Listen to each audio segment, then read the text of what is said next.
Je n'ai pas voulu lâcher ma mère. J'ai hurlé. Je ne veux pas te quitter. Alors, elle a fait quelque chose que je ne pouvais pas raconter auparavant sans pleurer. Elle m'a giflé violemment, la seule gifle de ma vie. C'est plus tard que j'ai compris que cette gifle m'a sauvé la vie.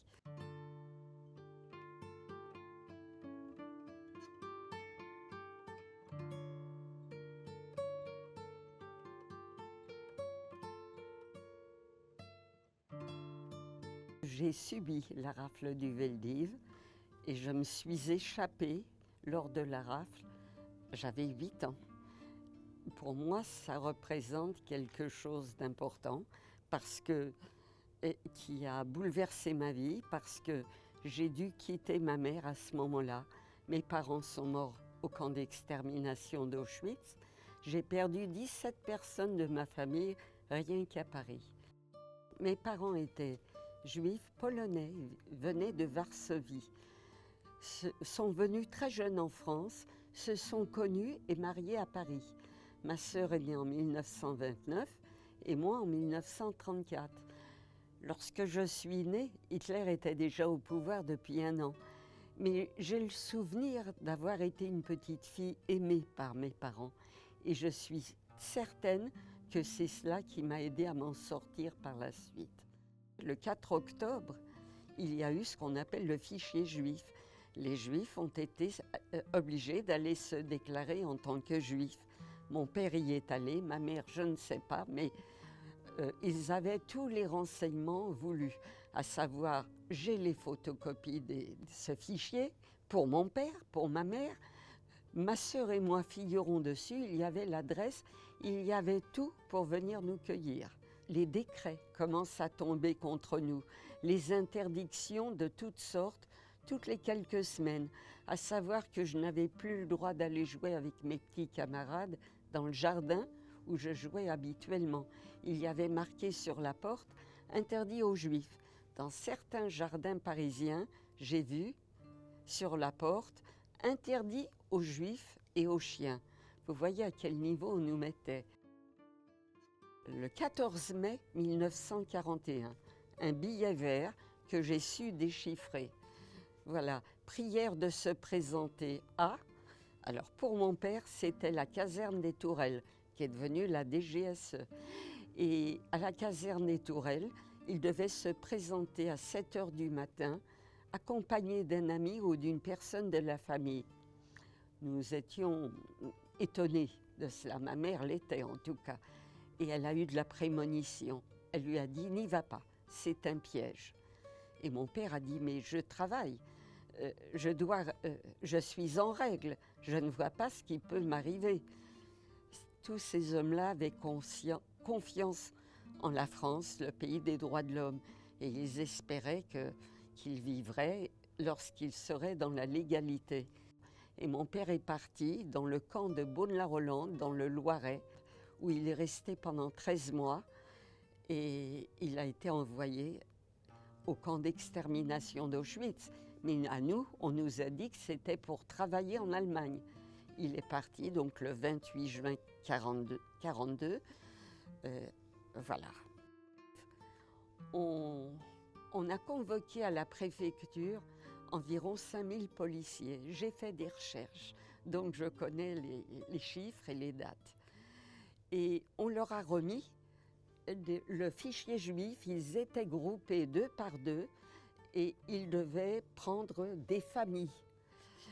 Alors, un groupe de ces 4500 à 5000 policiers, un groupe n'a pas eu le cœur à faire cela.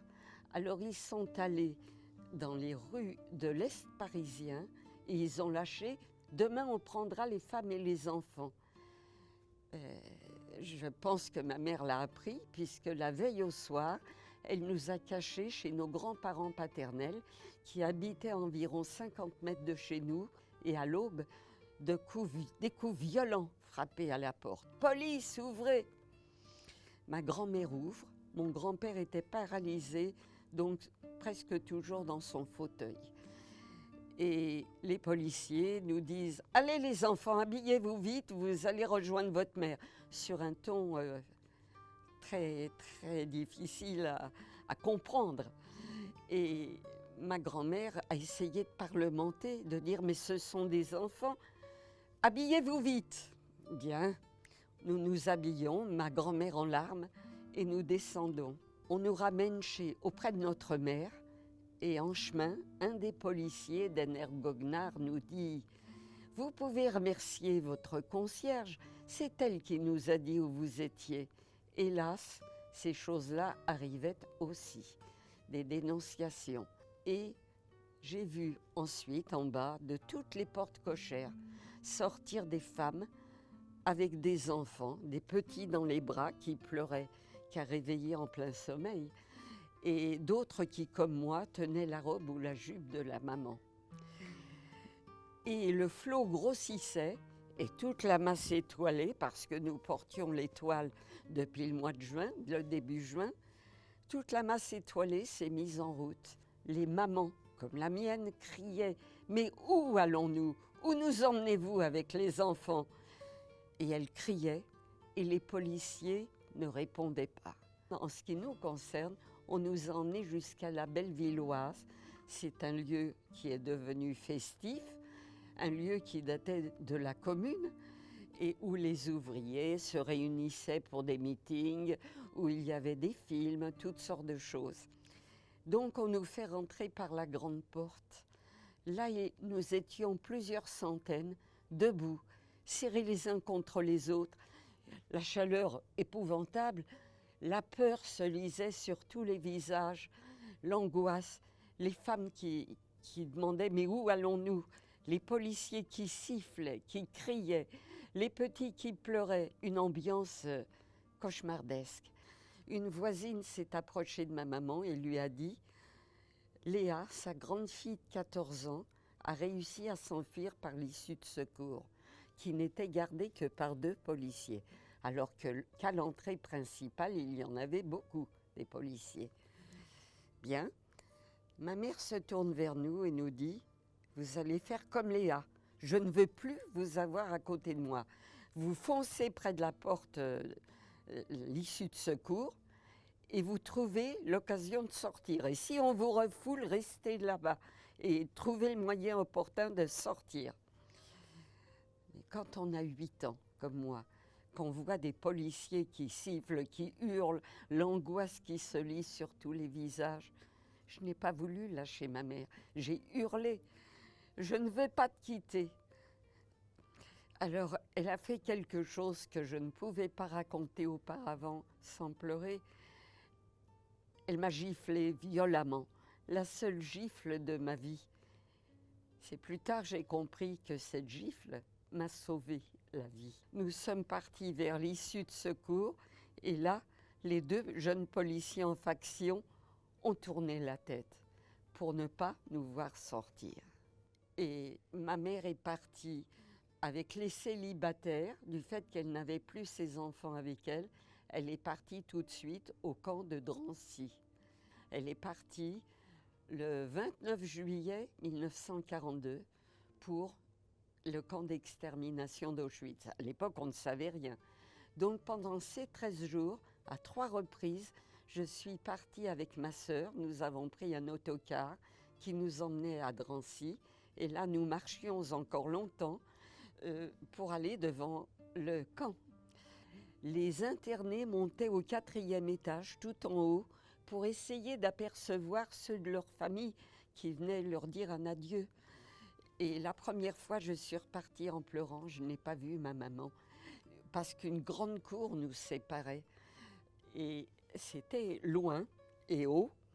Et la deuxième fois, monsieur, me voyant pleurer, m'a prêté une paire de jumelles. Et j'ai pu voir le visage de ma maman une dernière fois. Elle nous a vus, elle qui était au 4e étage. Et elle nous a fait ce geste. Partez. Pourquoi? Parce qu'elle voyait de là-haut les gendarmes qui sortaient du camp, qui nous pourchassaient tout autour du camp. Nous étions constamment en danger. Arrive la fin de la guerre. Moi, je ne savais rien, ma sœur non plus, ma grand-mère également. Mais certains adultes savaient déjà ce qui s'était passé dans les camps d'extermination, en Pologne principalement, en Allemagne aussi.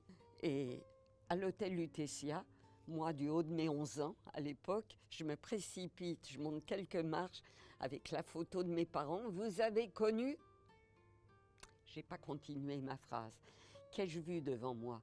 Imaginez un homme qui pèse entre 33 et 35 kilos. Il a son costume de bagnard, la peau sur les os, un visage creux, des yeux enfoncés dans les orbites. Il me faisait peur, alors je suis partie en courant avec ma sœur. Mais par contre, à l'hôtel Lutetia, où ils étaient rapatriés, il y avait des affiches avec le nom des gens qu'on rapatriait. Nous y sommes allés à maintes reprises. Je n'ai jamais vu le nom de ma mère, de mon père, de tous les miens, de mes amis. Personne autour de moi n'est revenu du camp d'extermination d'Auschwitz.